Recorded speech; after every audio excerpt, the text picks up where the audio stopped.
The federal government's medical device funding system is unfair to the over 13 million Australians who choose private health insurance.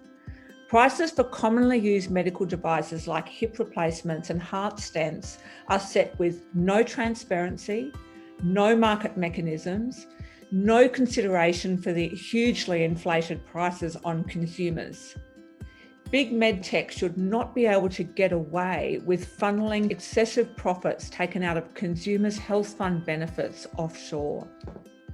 If we do not reform the Commonwealth system, $5 billion of big Medtech profits will be funneled offshore with no measurable benefit to Australian patients or Australian consumers.